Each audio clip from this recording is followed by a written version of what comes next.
Celebrations turn to horror in Nice. Dozens are killed after a truck plows through crowds of people gathered for France's National Day. Are security services able to keep citizens safe? And what scars are left on communities under attack? This is Inside Story.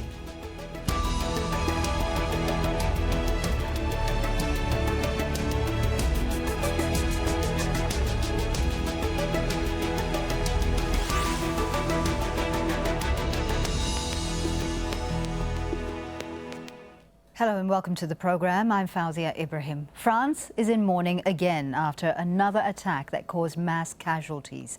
A truck ploughed along the promenade in Nice, mowing down dozens of people, many of them children. Witnesses said the driver zigzagged across the road to kill as many as possible. He was eventually shot dead by police. Al Jazeera's David Chater is in Nice with this report. Ever since sunrise, the people here have been wandering round in shock. They are completely distraught. Yet another attack, yet another city where innocent people have been involved. Families here, particularly because Bastille Day is such an important holiday on the French calendar. So many families here, so many children here watching the firework display.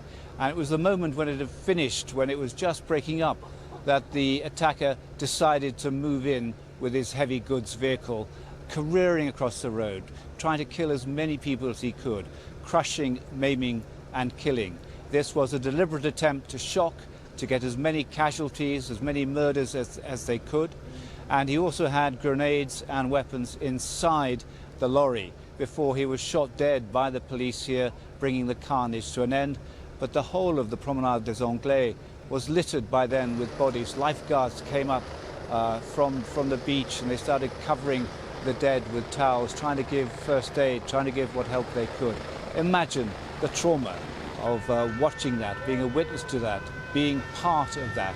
And for all the people here in Nice, as well as the tourists, this was indeed truly shocking for them. They've experienced this before, of course, but it seems that just about everybody is vulnerable. This is one of the most popular tourist spots on the Côte d'Azur, and it was especially chosen. The Hotel Negresco, luxury hotels, people wandering up and down the beach, and the families as well. They chose their target well, and there wasn't nearly enough security. That might well be the case if they decide to do it again, no matter where they strike. This is having a traumatic effect on the French people. David Chater in Nice for Al Jazeera's Inside Story. The attack is the third major one in France in the last year and a half. Neighbouring Belgium has suffered similar attacks. Al Jazeera's Rob Mattison looks at how the wave of violence has heightened the level of national security.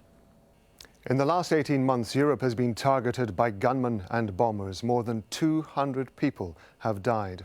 In January last year, 20 people were killed in gun attacks in and around Paris. The worst one was at the offices of the satirical magazine Charlie Hebdo. A massive manhunt was launched. France's security alert was raised to its highest level. Soldiers were on the streets in part of the country. Now, in November, Paris was the target again, and this time it was a series of coordinated attacks at a concert venue and a stadium and restaurants. 130 people died and over 350 were injured. French President Francois Hollande declared a state of emergency. That gives governments and security services more power and more freedom. It's now been extended by a further 3 months. In March of this year, there were 3 bombings in the Belgian capital, Brussels. Explosions hit an airport and a metro station. 32 people were killed. Now, within hours, police carried out raids. Public transport in the capital was shut down. Belgium's security alert was raised to its highest level. Border checks were tightened, and since then, Europe has been tense, fearing another attack, with no idea when or where it would happen.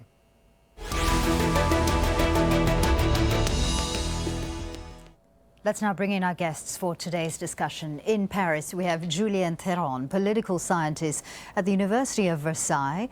In London, Nigel Inkster, Director of Future Conflict and Cybersecurity at the International Institute for Strategic Studies. And in Angoulême, via Skype, is Francois-Bernard Huyghe, Senior Researcher at the Institute of International Relations and Strategy. Gentlemen, thank you so much for being with us. Julien Theron, if I can start with you. France has seen yet another attack. France is once again in mourning. This time, the attack occurred under a state of emergency. No doubt the question is on everybody's lips, how could this have happened once again? Well, first we have to see that the type of action was pretty different than the last one. It was a more simple, a lonely man, no team involved, for what we know today, and the fact that your reporter was speaking about weapons. It has been reported as well that there might be fake weapons, so we have to deal with that, but it might actually change the whole thing, meaning like it might be connected to crime and so on to get some real weapons, or the fact that it is not regarding to the sole truck attack. So it's a complete different type of attack, and in the same time it targets as well mass casualties with a very symbolic place, popular place, and time regarding to Bastille Day. So indeed we face in 1 year and a half, like you said, the third major terrorist attack on French soil. So that's a major issue indeed. So when you said that it's the state of emergency, you're right.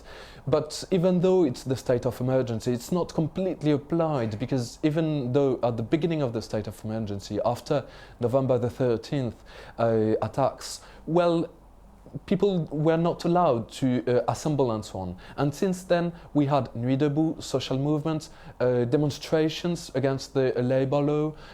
We had the Euro, the football festival. So there were even like fan zones organized by the state and so on. So we took it a little bit down regarding to mass population getting together.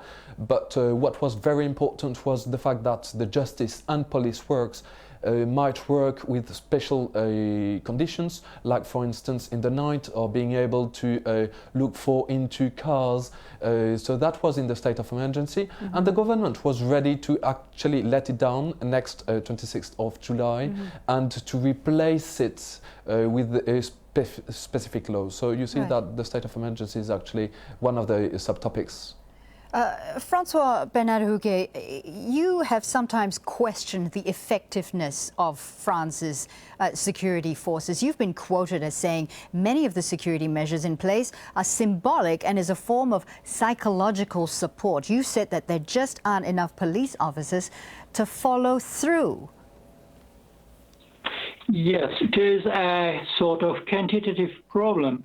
There are a few thousand people who are either became foreign fighters in Syria and Iraq, or are suspected of being radicalized. So the problem is, how do you get enough human force to monitor thousands of suspects? There are on one side too many of them, and the second problem is we don't have borders anymore, or at least the terrorists who attacked during the Bataclan concerts at November of last year were researched by the police. Some of them had been sentenced, but they were perfectly able to cross the borders and go to Belgium, to Syria, to France. They were even rather proud of it, and I read the jihadi literature like Dar al-Islam or Dabik, and they were showing how proud they were to be researched and to be able to circulate in Europe to prepare their attack. Right. Nigel Inkster, there were a record 90,000 security staff that had been deployed for the Euro 2016 football tournament, which happened just before Bastille Day. These security forces were still in place, they were still in presence. I guess it's not a question of the quantity, but is the quality of the security forces in place? It's not so much that. At the end of the day, this is always going to be first and foremost a problem of intelligence, or in this case, the lack of it. We're dealing with a rather different kind of situation now than we had with Al-Qaeda. Al-Qaeda plots were directed from outside, from the tribal areas of Pakistan. There was a lot of communication, there was a lot of organization that was required.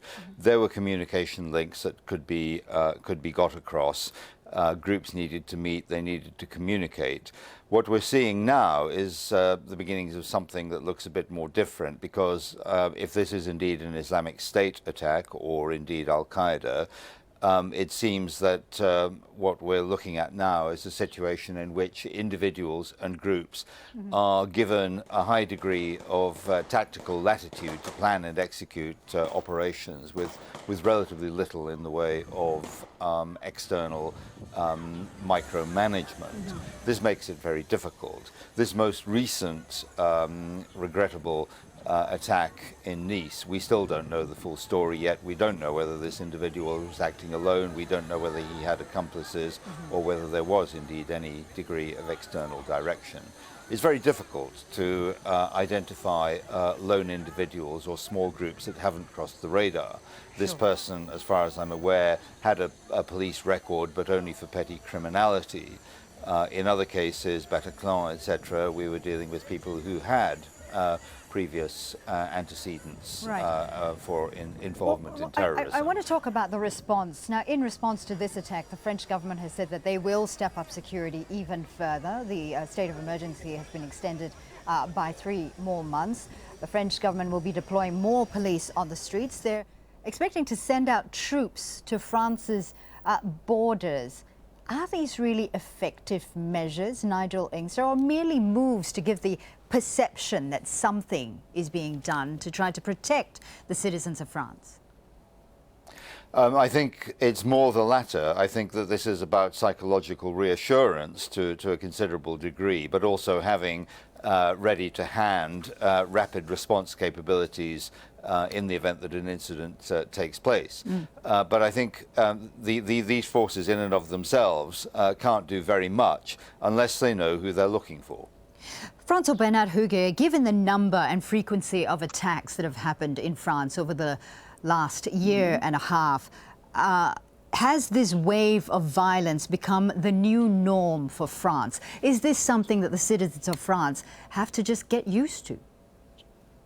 Well, I'm afraid that the answer is yes.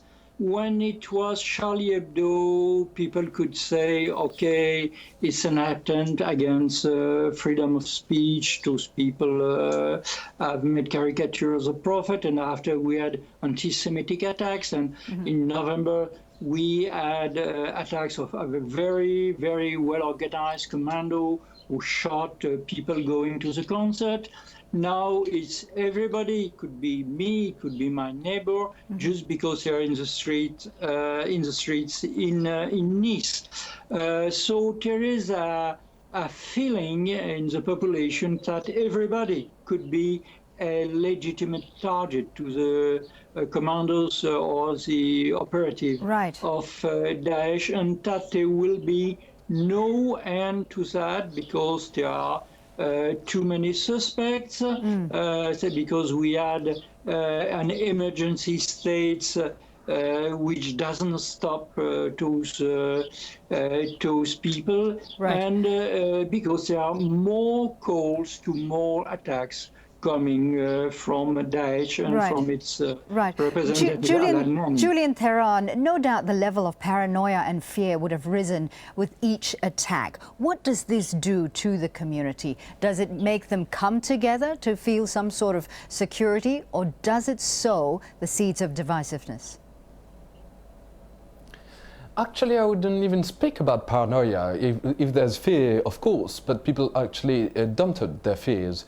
What we see, I would way more observe the fact that there's a huge resilience in the population. So of course people are not insensible. to what happens. But we have seen already with the November attacks that people actually open their arms, try to get very responsible when they are in some dangerous areas. Well, let me just ask you here, Julien, as the attacks become more frequent, yeah. Julien, as the attacks become more frequent, as the attacks become more unpredictable, as they become more deadly, do you think that the communities will stop coming together and start looking at each other with distrust, as Francois-Bernard Huyghe had said, that there is a level of fear, level of suspicion within the community? So first, I definitely have to say that we do not recognize communities in France. So I mean, sociologically, you can define them, but regarding to the Republic, we're all equals. So it's kind of unpolitical regarding to our state of politics. Are you really equal, though? In France, some would say that there is a division within the class, there's a division between income, there's a division between the migrants, ethnics, as well as citizens. So are you really equal? And this is where all the disparity, the anger, the frustration that we're seeing. The problem is that we can't even know, of course there's inequalities like in every country, and we might have some elements to understand that, but we can't even have some statistics regarding to inequalities, because you speak for instance about ethnic inequalities, we can't do ethnic statistics, so it's not scientifically based. But of course we know that regarding to the even like the political trends and so on, we know that there's some divides regarding to like the far right and so on. The head of the internal intelligence services said not very long time ago that what he fears is that there might be actually some kind of response from micro groups from the far right, but like they are not that organized yet, so which is pretty good. But he was fearing that 1 or 2 terror attacks again, and that there might be a kind of violent response. And it's exactly what extremists of all kinds want. They want some confrontation. So in a way, I might go in the question you asked. But even though I think that the French population is answering very quietly and very interestingly, and for instance the son of a Muslim woman who has been killed by the driver on the Promenade des Anglais said that his mom was a very good Muslim and she has been killed. So you see that there's some very unity messages that are broadcasted. Nigel Inkster, let's broaden this discussion out to not just France, but let's talk about Europe as a whole. We've seen the attacks in London, we've seen the attacks in France, we've seen the attacks in Brussels as well. No doubt the rest of Europe and the rest of the world, of course, hold similar fear that the sort of attacks could also happen in their own homes, in their own backyards, I suppose. Do you think that those who are trying to sow the seeds of discord within communities, various communities, are succeeding? I think the answer is thus far not, but the risk is there. I've always maintained that if we had in the UK had terrorist attacks on the scale of the 2005 London bombings every year, ever since, community relations in this country would be in a much different state from where they are. And the risk of far right or nativist groups confronting Islamic communities would undoubtedly be much greater than it's been. And of course every European country has a slightly different situation, but I think there is a commonality of perception here that there is a risk. That if these attacks cannot be brought under control, to more manageable proportions, then that is a very real threat that has to be considered. And it's something that you don't deal with by more repressive, more draconian security measures. It's something that's a lot about things like community policing. Francois-Bernard Huyghe, would you agree too that perhaps it is not a case of trying to increase the presence of police on the streets, or perhaps even striking back at those who want to strike us at every cost? And I'm quoting Bernard Cazeneuve's words there. Do you think it's a case of actually engaging with communities, disaffected people? Well, as was said before, in France we have political tradition which says that we don't have communities, but you're all equals in front of the law, etc., etc. There were all depends what you call relation between communities. There were some Muslim groups who made public appearance saying it has nothing to do with real Quran, not in my name, and that kind of things. The problem is, I think that the caliphate does not want to increase racism or tension between communities, or to produce a phantasmic extreme right armed group. They want to have a geopolitical purpose. They want to punish France because we are part of the Occidental coalition and we are bombing Syria. And the other purpose is they want also to punish us because France is a symbol of, let's say, sexual license, easy life, and what is a sin to their eyes. Right. So their purpose is not mainly strategic, that is creating tension between extreme rights and Muslim. I want to turn the attention now to what France is actually doing outside of France, shall we say.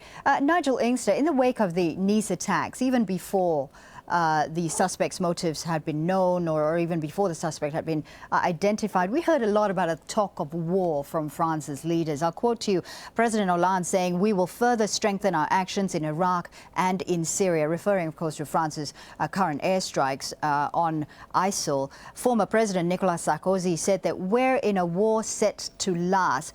Nigel Inkster, do you think that striking a vague, intangible group in another country would guarantee security, safety for the citizens of France, Britain, Europe, the world as a whole? In the short term, the answer is clearly no. What we're seeing is Islamic State losing territory, losing ground in its heartland in Syria and Iraq. And the more they do that, the more it is likely that they will scatter and try to strike those attacking them wherever they can. And there's been a lot of talk over the years about whether George Bush's global war on terror is a meaningful concept. I think most of us who look at these things tend to think not. But when you're dealing with, Islamic State is not intangible. It's a very real thing, and it's got some very real, clear objectives, and it has, a tangible and identifiable geopolitical presence. And I think we have to consider that we are at war with that. We have to be, because they consider themselves at war with us. Right. Julien, Theron, the attack in Nice occurred on a day when France celebrates the qualities of what it actually means to be French: liberty, equality, fraternity. Now, this was the basis of the French Revolution and has come to embody the majority Catholic France, shall we say. But does this motto still hold true in a modern, multi-ethnic, multicultural, multi-religious country that France is today? Or does it sideline the new arrivals? I wouldn't say that France is mostly Catholic. Our churches are pretty empty. I'd say that France is mostly atheist, for instance, or secular, and that secularism allows everybody to express their faith. So I wouldn't divide the country like that.